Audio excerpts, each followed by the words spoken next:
Yo, what's good, everybody? We back. It's Friday evening. I hope y'all had a great day. Happy Friday, almost Saturday. Um, Let me tell y'all something. The heat in Florida is absolutely diabolical, and I don't know where none of y'all from.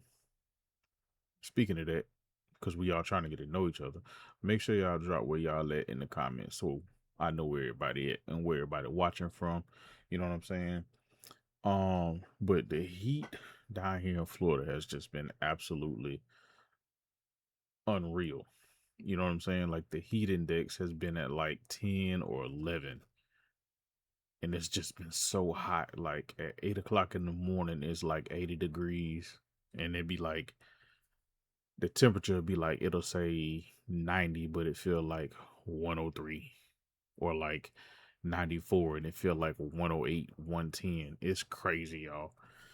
But hopefully it's cooler where y'all at. But anyway, we back with another video, and this video today is about a fat electrician, and it is called The Real Captain America, and the guy's name is Audie Murphy. I'm not sure if I'm saying it right. I don't know if it's Audie Murphy or Audie Murphy, but I'm sure he gonna let us know what it is. But anyway, if you ain't here, man, go ahead and hit that like button, subscribe, hit the notification bell. That way you can catch all the videos as they drop. And it's free to support, man. It really is. It's free to support. Hit that like button, man. It really helps the channel out. You know, it helps it get pushed out there so people can see it. Make sure you share it with your family and friends or whatnot if you really enjoy the content. But let's go ahead and get into this video, man, and see what we talk about over here. For years because it's one of the biggest names in American military history, and I figured surely there's already a ton of videos on the guy, so I'm not sure I need to make another one. But then when I look on YouTube for the videos, there's only like a couple. Today we're talking about Audie Murphy, aka the real life Captain America. You know, Captain America, Steve Rogers, the Marvel superhero that was originally too small to serve in the United States Army until he was given a super serum and becoming the best soldier the US military had to offer. That is America's ass. Audie Murphy is pretty much the exact same thing in real life, except there was no super serum. He was originally rejected by the Marine Corps and the paratroopers because he was only 5'4", 110 pounds. He would then eventually find a regular Army recruiter that was willing to round him up, saying that he was 5'5", 112 pounds, the exact cutoff for the minimum height weight requirement to join the US military. Despite his small stature and lack of super serum, he would go on to become the most decorated soldier of World War II, credited with killing approximately 240 enemies. In the process, earning himself the Medal of Honor, the Distinguished Service Cross, 2 Silver Stars that he earned in the span of 3 days, 2 Bronze Stars with V device, 2 French Croix de Guerres, and the French Legion. Man, that is a lot of medals. That is a lot.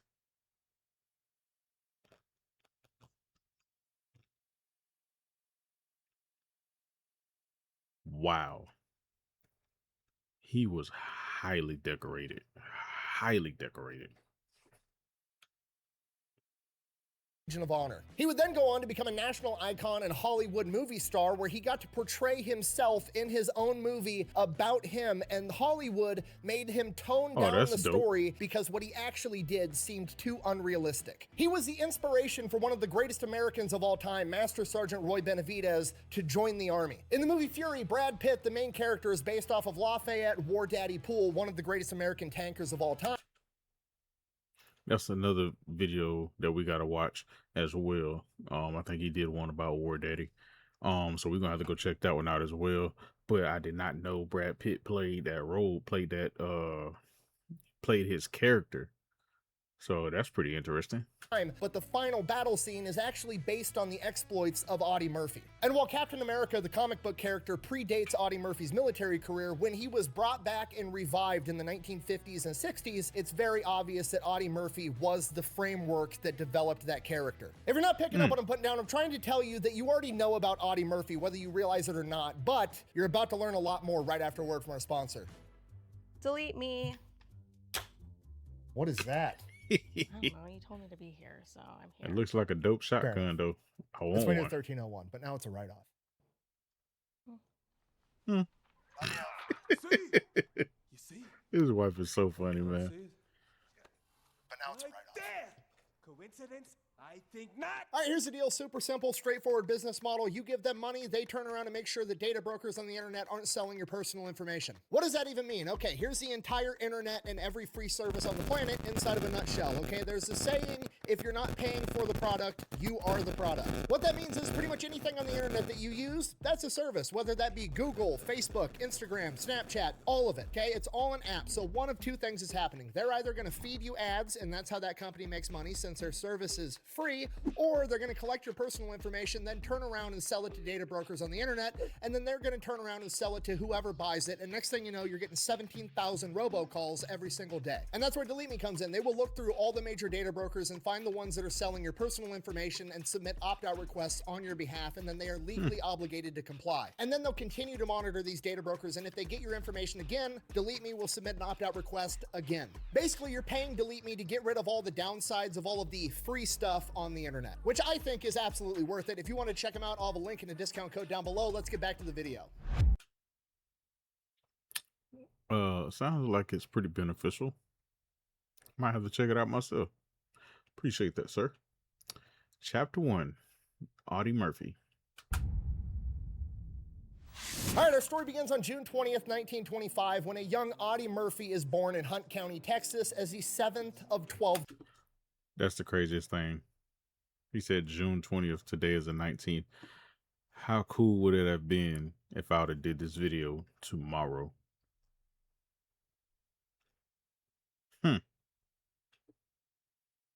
Kids. His family is so poor and his parents are cranking out kids so fast that when he's originally born, they don't even have a name for him, so they just named him after the neighbor that helped with the delivery. Audie spent his childhood growing up on a cotton farm where his parents were sharecroppers, meaning they just rented the land, they didn't actually own it. And they grew up extremely poor. When Audie Murphy was in school, he ended up getting the nickname Little Britches because he would frequently outgrow his pants and they didn't really fit him. And like many other war heroes we've talked about, he became an excellent marksman at a really young age because he quite literally had to get food. He started off. Man, it's amazing how far technology has come. Like, look at how pictures used to look. Just black and white, no color whatsoever. You could hardly even see the definition of his face in his picture because it's so bright. Wow. It almost looked like somebody tried to sketch it. By killing rabbits by throwing rocks at them. Then he graduated to a slingshot, and then he graduated to a .22 rifle. The first time he had ever went on a formal hunting trip with adults, the adults are like, oh, it's just, you know, a little 7-year-old kid with his .22 rifle. Go ahead, kid, go up the hill and shoot at some birds. Have fun. Audie Murphy goes up the hill out of the eyesight of the adults, and what they hear from the bottom of the hill sounds like a battle scene unfolding, and by the time they get to where Audie is, he is surrounded by dead doves, and he has exceeded the state limit in a matter of minutes. Reflecting on his marksmanship abilities later in life, he simply said, if I missed, I didn't eat, and I couldn't afford more bullets. By the time he was 13, Wow. he would drop out of school to work full-time to help out his family, which was a constant struggle because his dad was more or less an absent father that struggled with alcoholism. He would go on drinking benders and disappear for days on end. By the time I ain't gonna lie to you, man. I hate to say it because I kind of experienced that in my life.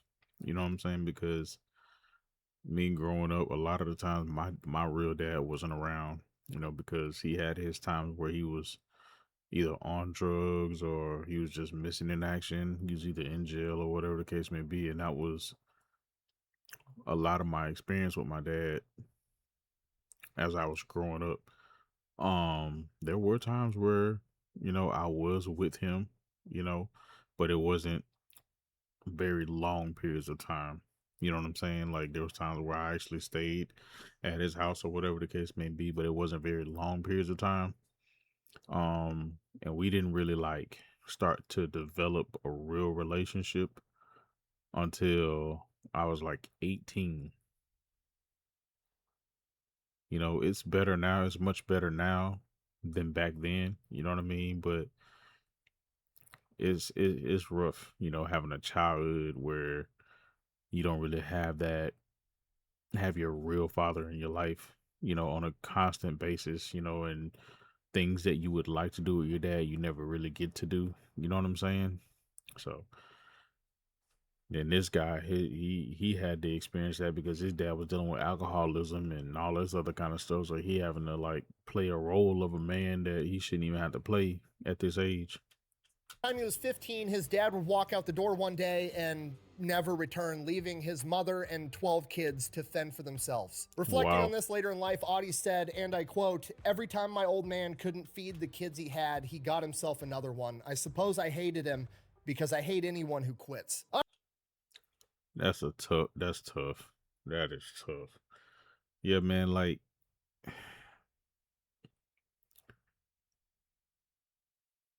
I can't say like I commend anybody who tries. You know what I'm saying? Because you only fail when you quit. You know what I'm saying? When you give up, that's when you fail. You know what I'm saying? I commend anybody for doing everything that they can and continue to try. You know what I'm saying? Because you will miss 100% of the shots that you don't take. You know what I'm saying? So if you're trying to do something one way and it doesn't work, that means there's a different way to go about it. And you just got to figure it out. Sometimes it ain't going to work the way you want it to work, the first few times or whatever, but keep trying to figure it out, because eventually you're going to get where you're trying to go. There's no straight way to success. There's no straight line for it. There's no definitive path to success. You're always going to run into some type of obstacle here and there, or it's going to be some kind of bump in the road in your life, you know what I'm saying, that's going to kind of contour you to go this way or that way. But at the end of the day, you're going to get where you got to go. Sometimes it's baby steps, sometimes it's big steps, but you got to keep going. Like, no giving up. Audie Murphy, on the other hand, doesn't quit. He starts working full-time for other farmers, even going and living with them, working for $1 a day. He works at the gas station. He works at the grocery store. He tries to be a radio repair guy. He does anything and everything he can at 13, 14, and 15 years old, trying to make enough money to help support his family. And then at 15 years old, his mother gets sick and she passes away. Audie continues working his ass off, doing everything he can for his family. And then at 16 years old, the movie Sergeant York, based off of the World War I superhero Alvin York, comes out in theaters, and he falls in love with this movie. He watches it twice and he decides he wants to join the military too. So at the age of 16, he goes to the Marines. They reject him for being too small. He goes to the Army paratroopers. They reject him for being too small. He goes to the Navy. They reject him for being too small, but he just keeps trying. And eventually, right after his 17th birthday, his sister forges the paperwork giving him permission to go off and join the military, and they fudge his height, weight, and he ends up getting in. And by this point in time, a lot of his older siblings had moved on and started families of their own, and he was kind of the oldest sibling taking care of his 5 younger siblings, and he had no option at this point but to send them off to an orphanage. But unlike his father... And that's a tough spot to be in, man, because at his age, he's doing everything he can to be able to fend for him and his siblings, and it gets to a point where it's overwhelming, and then he's having to do the one thing that he don't want to do, is send them to an orphanage, but he's trying to do the best he can with what he has available to him. But at the end of the day, it's just overwhelming, so he's having to make one of the hardest decisions that he has to make in his life, and that's putting his siblings in an orphanage, and it sucks, but he got to do what he got to do, and it, in a way, it's probably what's best for them. He's going to come back for him because Audie Murphy doesn't quit. Audie Murphy goes off to training, is rapidly given the nickname Baby, Babyface, Shorty. Despite that, he crushes it, is absolutely the best shot around. While on leave one weekend, he goes out to a local carnival. They've got, all the carnival games set up, and there's one of these tents that has a .22 rifle set up, and the challenge is to be able to shoot all the hearts off of a playing card, and it's the number 5. Audie Murphy walks up and from 30 yards away with the .22, puts a bullet dead center through every heart on the number 5 playing card. This motherfucker don't miss. No, he's fucking good. That motherfucker don't miss, man. He's good.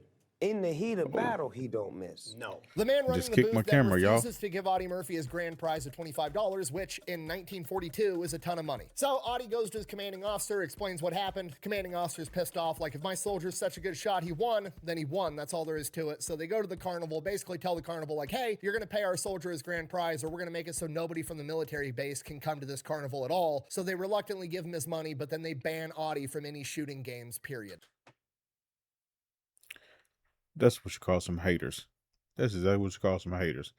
Like, you got somebody to come in there and play your game and beats your game in spectacular fashion, and now y'all want to hate on him and ban him because he's that good. Man, I'm telling you, haters ain't born. They are made. You hear me? So if y'all out here and y'all got people hating on y'all, let them continue to do their job. Cause that means you doing something right and they don't like it. So continue doing exactly what it is you're trying to do and excel at everything that it is that you can put your mind to. Because people ain't got nothing else better to do. They want to be miserable. So just let them hate. By late 1942, he's sent to Camp Meade and then Camp Kilmer, and then by February of 1943, he boards a ship and is sent off to war. First place he winds up is in Lacarta, Italy, and while he's there, he wants to lead from the front. He wants to be in the action. He's leading a patrol, and they end up coming across 2 German forward observers. Audie ends up spotting them first because this is what he did growing up. He hunted squirrels and doves and all these other small animals. If there's a single leaf wrong on a tree or a bush, he sees it. If there's a twig that snaps off in the distance, he hears it. So they start making their way towards this German position. The Germans know they've been spotted, so they turn, they stand up, and they start running. Audie drops down to one knee and shoots both of them dead on the spot. These were the first men that Audie Murphy killed in combat, and he said he didn't feel pride or shame. He just felt a weary indifference. Quote, they would have killed us if they had the chance. That's our job. Well, he ain't lying. He did what he had to do.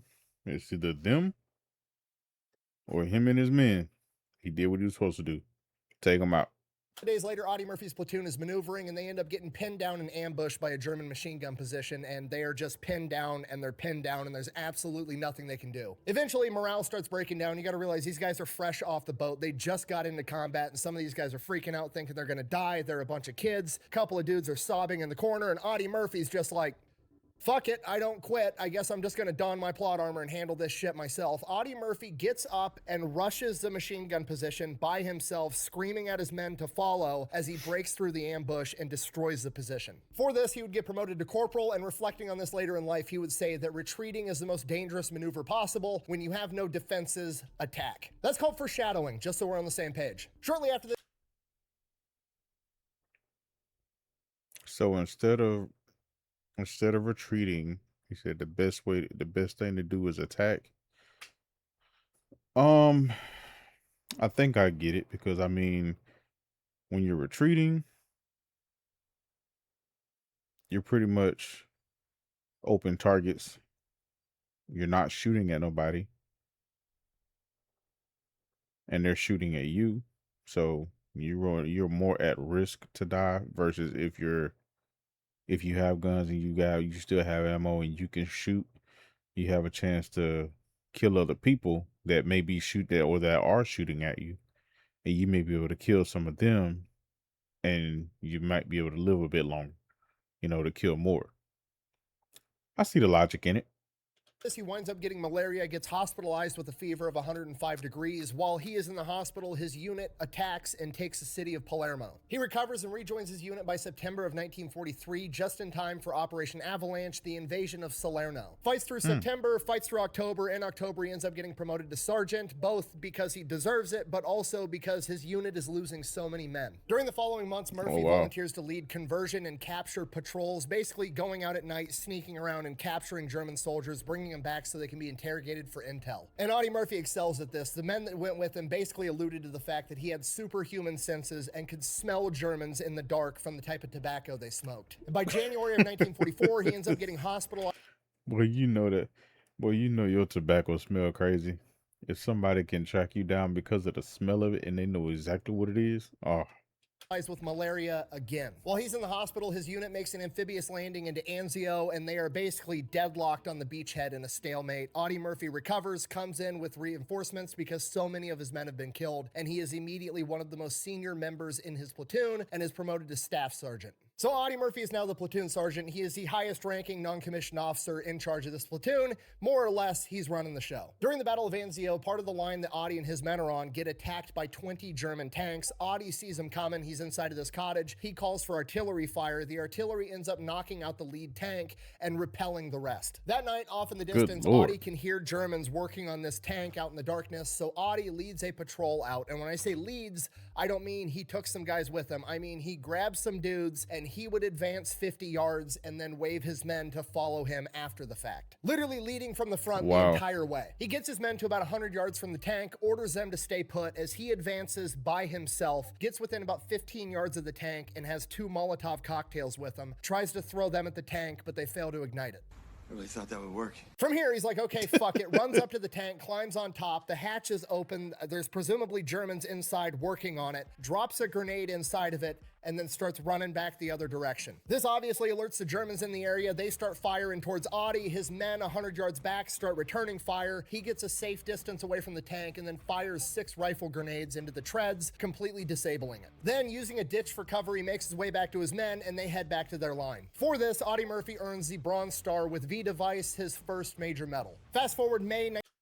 Tell you, this dude in the zone, man. Dude is in the zone. It's medal after medal after medal. He is, I'm telling you, dude is just in the zone.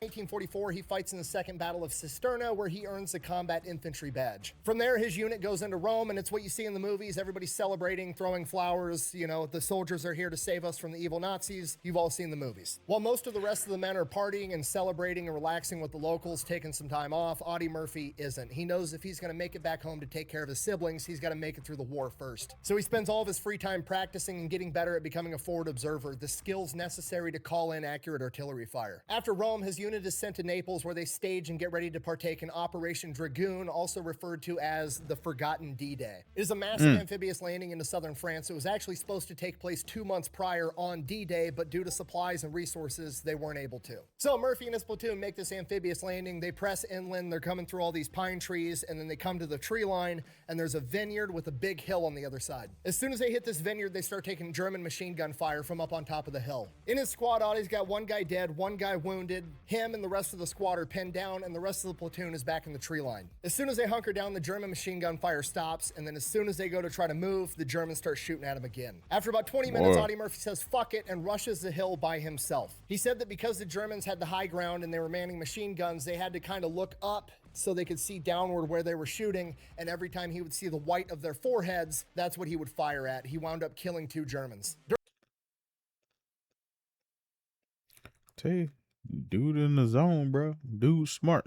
He figured it out, you know, and got 2 kills out of it, you know, because that was just I mean, it might have been a somewhat of a small target to shoot at, but he was able to pull that off, you know. But I'm telling you, this dude is like a one-man army, seemed like, but he's just doing everything and not letting nothing stop him. He ain't got no give up in him. We don't got people like this no more in the world. Like ain't too many more people with this type of drive and mindset. During this firefight, he runs out of carbine ammunition, so he runs back straight past his men to the wood line, grabs a light machine gun from one of the machine gunning crews, and brings it back to his previous position. From here, he gets in a machine gun fight, killing 2 more Germans and wounding a 3rd. Runs out of ammunition again. His men are providing covering fire. He runs back to the tree line, picks up a carbine and more ammunition, and goes back to his position, and this time his best friend Lottie Tipton goes with him. They advance up the hill bounding, so Lottie Tipton's providing covering fire while Audie Murphy moves forward. Audie Murphy gets a little bit ahead. He does covering fire for Lottie Tipton to advance, and they keep doing this all the way up the hill till they make it to one of the machine gun positions. They end up destroying it with grenades. After Lottie Tipton hits the machine gun position with a grenade, they end up raising a white flag and trying to surrender. At which point, Lottie Tipton stands up to accept their surrender and is immediately shot straight through the heart. They were lying. At this point, Audie said, A demon entered his body as he rushed the position the remaining 40 yards by himself, completely cleared it, took the German machine gun that was still operable, and rushed 2 more German machine gun nests, hip firing, destroying both of them. After completely... Bro, you know how mad you gotta be? Do you know how mad you gotta be to watch one of your men get took down and you like, you know what? That's it. I'm over you bastards. And proceed to pick up a gun and just go run everybody over. Just go straight ham. You know what I'm saying? And just start dominating everything moving that ain't on your team. Not caring about nobody shooting at you or if you might die, not nothing. You don't care nothing about none of that. You like, you know what? I'm going in. And whatever gonna be is gonna be. Well, your way of thinking was on another level. Clearing the rest of the hill by himself, he goes back to Lottie Tipton's body and just holds him and bawls. And his men said it was the only time they'd ever seen him cry. For his actions on that day, he was credited with killing 6 Germans, wounding 2 others, and capturing 11 more, earning the Distinguished Service Cross, the second highest medal beneath the Medal of Honor. From here on out, Audie Murphy's absolutely pissed. He goes on a complete rampage. If he wasn't already the go-to problem solver for his unit, he was now. If they're pinned down by sniper fire, pinned down by machine gun fire, there's a fucking noise in the attic, you're scared of the dark, everybody calls Audie Murphy. He shows up and he handles the issue. During this time, he gets the Purple Heart for getting blown up by a mortar, but refuses to get medevaced. From here, his unit continues to advance into France through the Vosges Mountains, and they come across the Cléry Valley. The unit's options are pretty much climb a fucking mountain or go through the valley. Obviously, they're going through the valley. The Germans are set up in there with snipers and machine guns all over the fucking place. And every time they try to push forward into it, they end up getting repelled. And this goes on for days. So, unit's got a problem. Obviously, we're going to call up Captain America with his plot armor. Audie Murphy volunteers to lead a... Yeah, he definitely got plot armor because the stuff that he had to do and deal with that he survived, yeah, he definitely got plot armor. Ain't no ifs, ands, buts, maybes. Recon squad out there to figure out what's going on. As him and his men are getting ready to step off, Colonel Pollock, the battalion commander, shows up. So like his boss's boss shows up trying to figure out what the holdup is, and he decides he's going to go out with Audie Murphy. And this is on October 2nd, 1944. So they go out, they wind up stumbling across the German machine gun position, get ambushed, everybody hits the dirt, they're pinned down. Sure enough, Audie Murphy stands up, yells at everybody else to stay down. He's going to handle this shit. Then, while the colonel, his boss's boss, is watching, he advances on the enemy machine gun position by himself while he's actively getting shot at, yet somehow not getting hit, I guess because he's a small target. Gets close enough to throw a grenade into the German machine gun position, and before the grenade can detonate, he switches to his carbine and shoots 2, then the grenade blows up. He then hits the position with 2 more grenades, killing a total of 4 Germans, injuring 3, and the 8th German takes off running, and Audie Murphy drops him. He then comes walking back. See what I'm talking about? See what I'm saying? Like, bro, dude is legit in the zone. He is like the Terminator. You can't kill him. You legit can't kill him. You know what I'm saying? Like, he don't care nothing about nothing. He said he finna kill all y'all. He out there. He like, I hate to say it, but he out there John Wicking everybody. Back to his men and Colonel Pollock carrying the German machine gun with him, which is the most gangster shit I've ever heard in my entire life. He is then awarded the Silver Star. 3 days another later, medal. October 5th, 1944, they're still making their way through this valley. They get ambushed again by German machine gun fire. The radio guy right next to Audie Murphy gets struck and killed. Audie Murphy grabs the radio, hits the dirt, and starts low crawling towards the gunfire. He can't even see where it's coming from yet. He yells back to his men to dig in as he continues low crawling forward inch by inch. He eventually ends up spotting 2 German snipers, grabs his carbine, fires, takes out both of them. From here, he's got eyes on the German positions and then uses a radio to call in mortar fire on all these different positions for over an hour by himself. During that hour, he utilized the skills that he honed back in Rome to Who else could do this?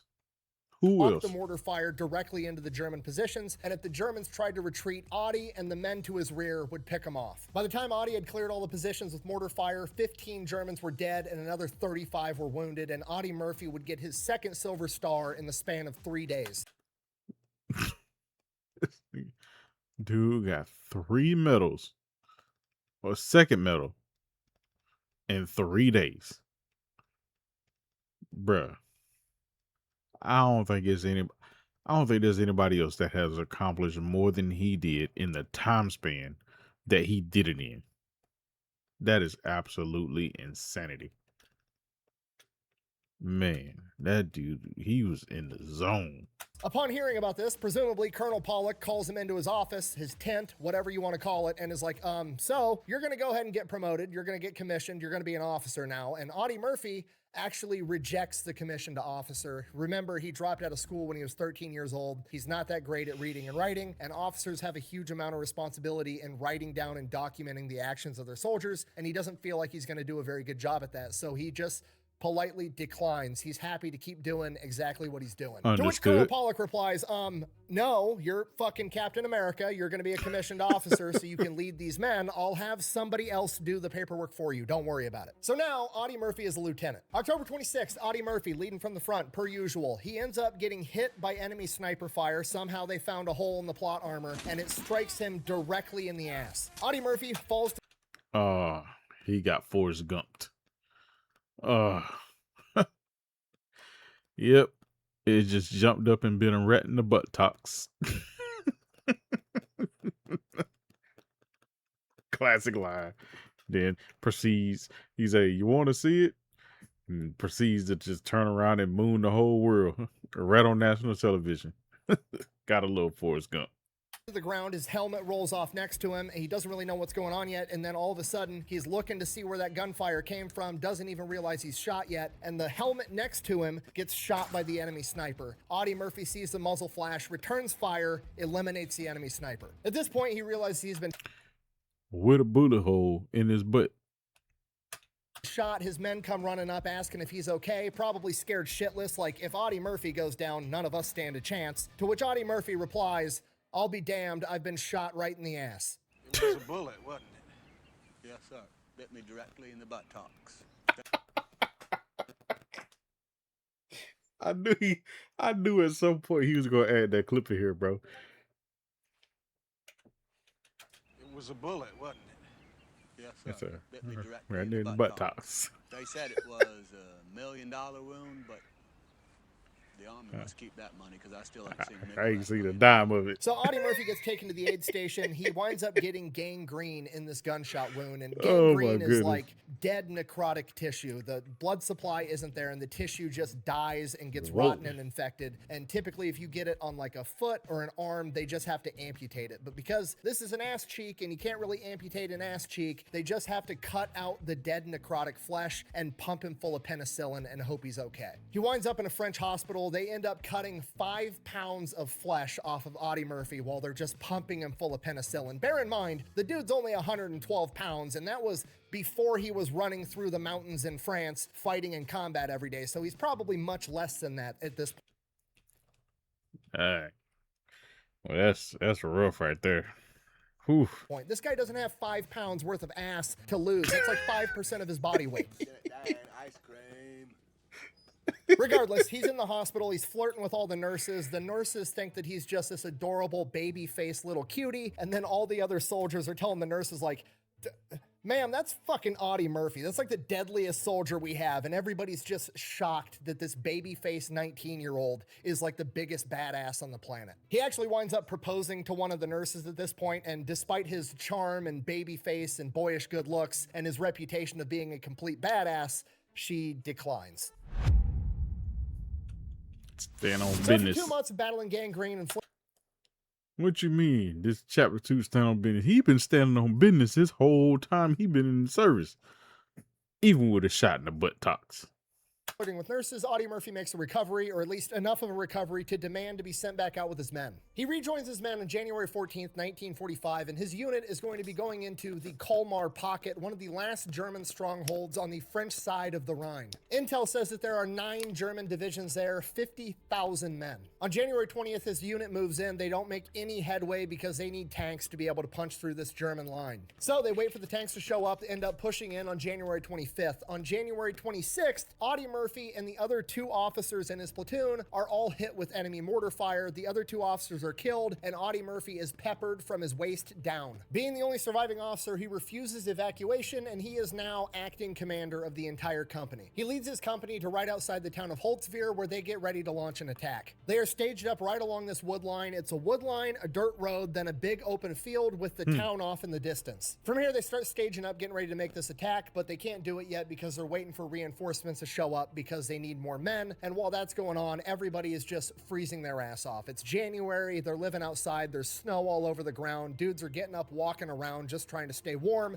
It sucks. Murphy's got his infantry, and then he also has 2 M10 tank destroyers, so that morning he starts maneuvering them into the right position to be able to support this attack, and then more time goes on, dudes are walking around trying to stay warm, everybody's just biding their time, and by 2 o'clock, 6 German tanks come rolling up towards their position with 250 infantry Germans behind them. Murphy immediately calls for That's a lot of Germans.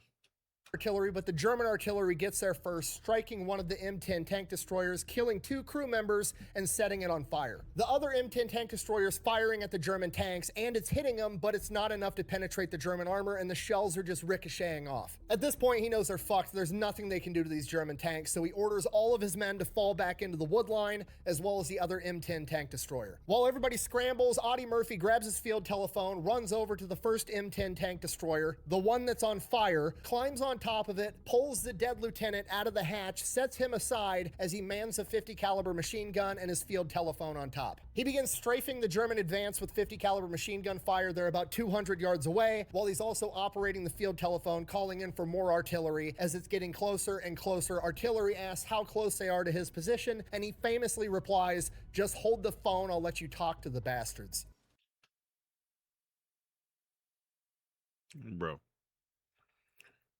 And you got Germans in tanks shooting at y'all, and you decide you want to you pull the dude out of the tank, get on top of the tank, grab the 50 cal gun, and you start shooting back at the Germans. Like, they could literally just blow you into smithereens with one of those rounds from their tanks, but yet you want to sit up there with 50 cal. And on the phone trying to call in for extra artillery. Plot armor is real with this one. You hear me? Hold.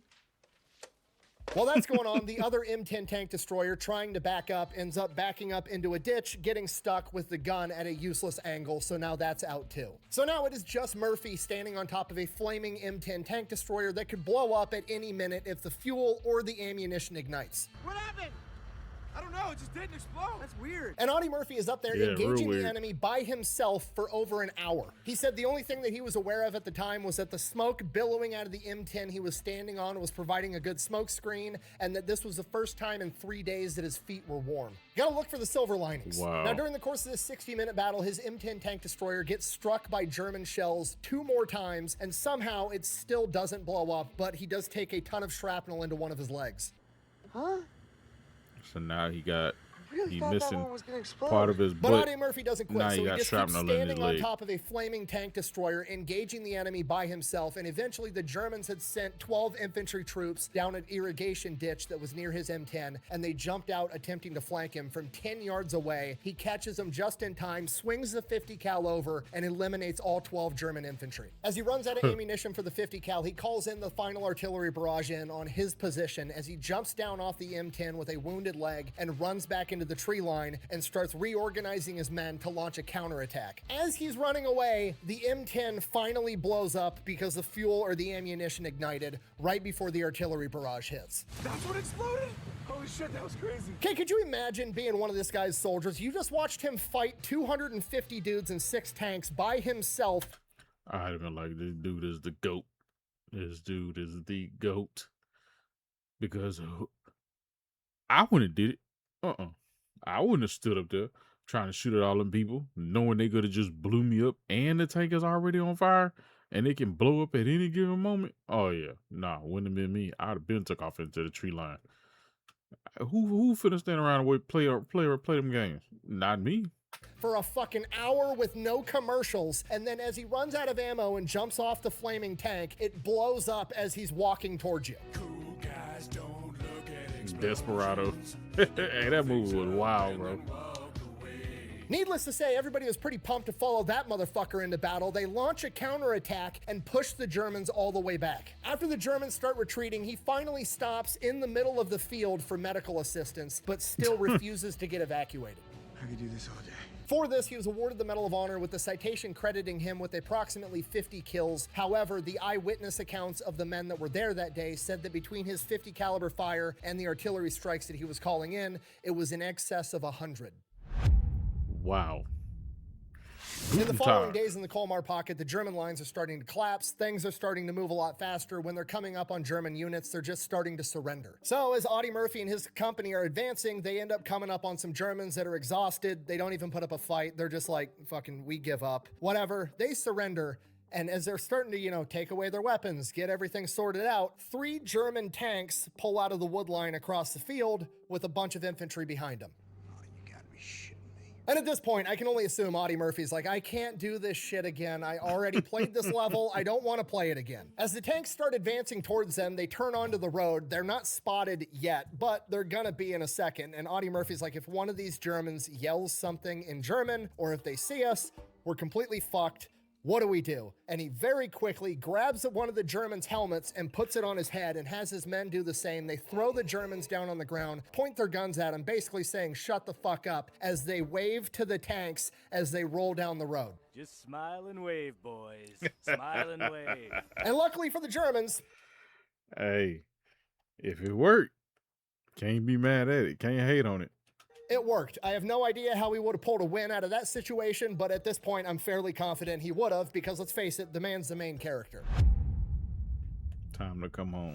By February 8th, 1945, the Colmar pocket collapses completely, and Audie and his men are sent to Paris for some R&R. While there, Audie Murphy is informed that he will be receiving the Medal of Honor and not be going back into frontline combat because he's the most decorated soldier of World War II at this point, and they can't risk losing him. So for the rest of the war, he's going to serve as the liaison officer for the battalion. Basically, they're giving him a bullshit job trying to keep him safe and out of combat. He knows that, and he hates it the entire time. And it still does not stop him that every time he hears his company's having an issue, he takes his Jeep to the front lines under the pretenses of, I'm gonna go check the lines to investigate stuff as the liaison guy, and then he goes out there and leads his men in combat anyways. And that's pretty much what goes on until World War II comes to an end. After that, he had a big ceremony where he was formally awarded the Medal of Honor. From there, he goes back home and there is an enormous parade. He's a national celebrity. He's on the cover of Time magazine. Everybody knows who he is. He is the most decorated man of World War II. And to be completely honest, he doesn't really care for it. He doesn't think that he's anything special. He doesn't like being a star. He doesn't like all the fame.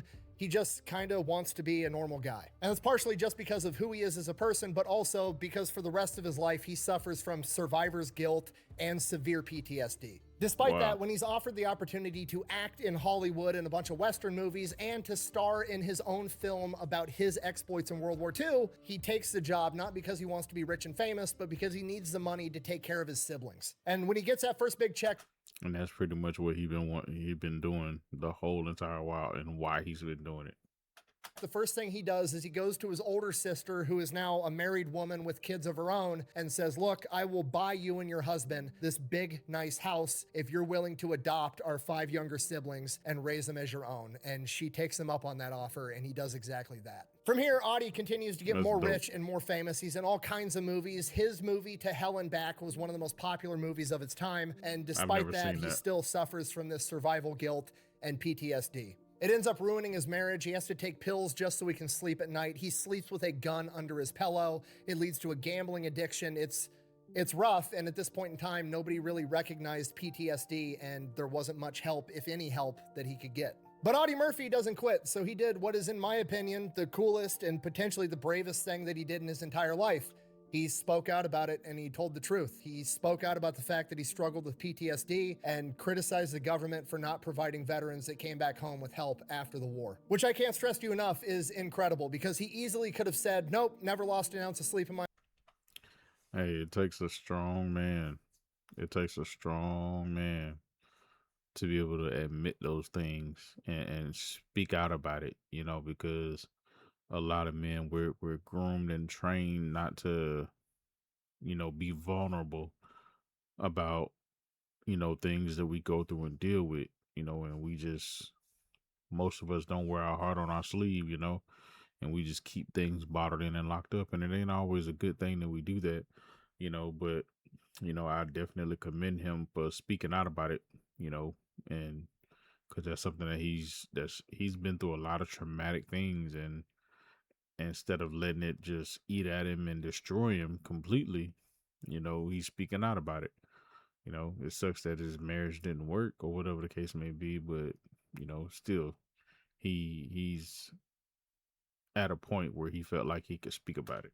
my entire life. I'm the biggest badass on the planet. Everybody should look up to me. I'm literally Captain America. But he didn't. He told the truth. He told everybody what his struggles were. And in doing so, he not only brought attention to the fact that this is an issue that needs to get worked on, but he also made it okay for everybody else to talk about it. Because now, if Audie Murphy, the most decorated man of World War II, one of the biggest badasses of all time, can come out and say, hey, I struggle with this too, there's no shame in anybody else saying that they struggle That's with it absolutely also. right. Unfortunately, Audie Murphy would pass away fairly young at the age of 46 in 1971. The pilot of the plane that he was on was not qualified to be flying that particular aircraft, and he was also not qualified to be flying in the inclement weather that they were experiencing that day on May 28th. Wow. And because of that, the plane would ultimately crash, killing everyone on board. Audie Murphy's death was sudden and tragic, and due to his fame and notoriety in the world, a lot of people speculated with conspiracy theories that he was either assassinated by the mob because later in life he was a confidential FBI informant due to his Hollywood connections and his connections related to his gambling addiction. Other people also speculated that he was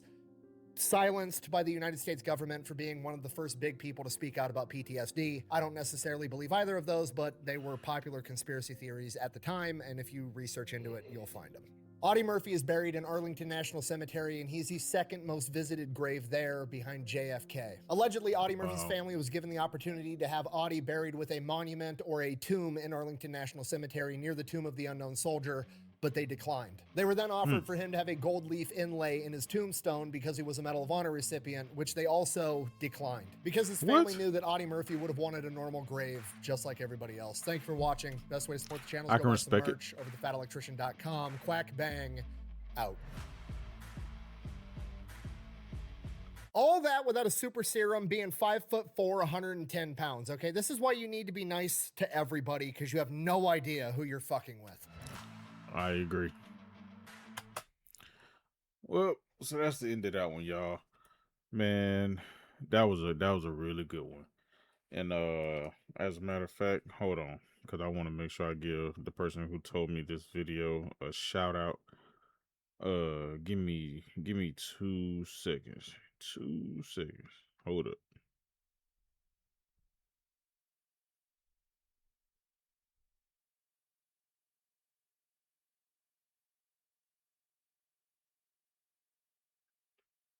Morgan Russell, 8150.